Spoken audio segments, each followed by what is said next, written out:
% लोग कह रहे हैं कि इस बात का कोई असर नहीं होगा। जरा फुल स्क्रीन दिखाइए तस्वीर, ये रिजल्ट आपके सामने।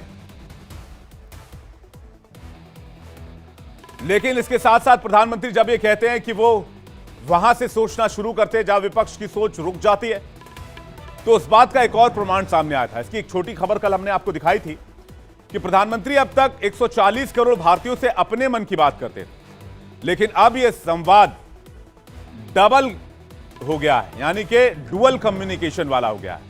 प्रधानमंत्री की तस्वीर आप देख रहे हैं, लोगों के बीच पीपल कनेक्ट प्रधानमंत्री का देख लीजिए किस तरह से आम लोगों के बीच जाते रहते हैं। लेकिन अब प्रधानमंत्री के साथ आप अपने मन की बात भी शेयर कर सकते हैं। जी हां, अब तक प्रधानमंत्री मन की बात कहते थे, लेकिन आप अपने मन की बात कह सकते हैं। सरकार और अपने सांसद का रिपोर्ट कार्ड आप सीधे प्रधानमंत्री तक पहुंचा सकते हैं। अपने मन की हर बात मोदी को बता सकते हैं। कैसे, आइए देखते हैं। 2024 चुनाव बहुत दूर नहीं है और इसी वजह से बीजेपी ने तैयारी तेज किया हुआ है। इसी का एक हिस्सा है नमो ऐप पर किया जा रहा जनमन सर्वे, जिसके रिपोर्ट के आधार पर सांसदों का टिकट तय होगा, सांसदों का भविष्य तय होगा और साथ ही साथ सांसदों के पास जो मंत्रालय हैं, उन मंत्रालय पर उनकी हकदारी कितनी होनी चाहिए, दावेदारी कितनी होनी चाहिए, वो भी तय होगा, जैसा 2019 में हुआ था। वैसे तो 14 सवाल पूछे गए हैं, लेकिन आपके सामने 5 मेन सवाल हम रखते हैं जो सांसदों के रिपोर्ट कार्ड तैयार करेंगे। पहला सवाल यह होगा, क्या आपको मोदी सरकार की किसी योजना का लाभ हुआ है? आप इस सवाल का जवाब सीधे प्रधानमंत्री को दे सकते हैं, कहीं कुछ बताने की आवश्यकता नहीं है। आप अपने सांसद के काम से कितने संतुष्ट हैं? सीधे प्रधानमंत्री को जवाब दे सकते हैं इस सवाल का नमो ऐप के जरिए।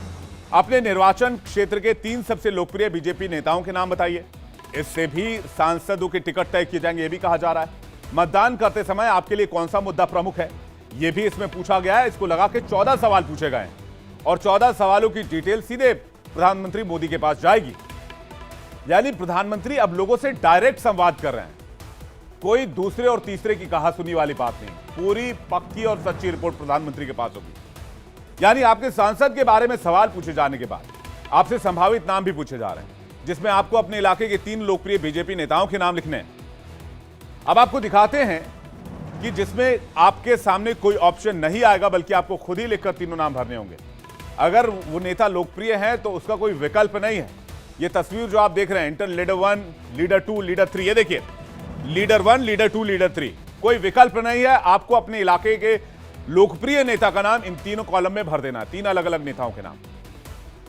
जनमन सर्वे में पूछे गए 14 सवाल सांसदों का भविष्य तय करने वाले हैं। इन्हीं सवालों से तय हो सांसदों को टिकट मिले या फिर नहीं मिले। और 2019 में भी नमो ऐप के सर्वे के बाद एक बड़ा उलटफेर देखने को मिला था। क्या उलटफेर था, जल्दी से दिखाते हैं। 2019 में जो सर्वे किया गया था, उसके हिसाब से नमो ऐप जो सर्वे कराया गया था, 35% सांसदों का टिकट काट दिया गया। 2068 में 173 सांसदों को दोबारा टिकट मिला था। अगर हम 268 में से अगर बात करें, 268 में से 173 सांसदों को दोबारा टिकट दिया गया था। यह नमो ऐप के जरिए ही पॉसिबल हो पाया था, क्योंकि पूरी रिपोर्ट कार्ड प्रधानमंत्री के पास थी, वो भी डिजिटल रिपोर्ट कार्ड थी।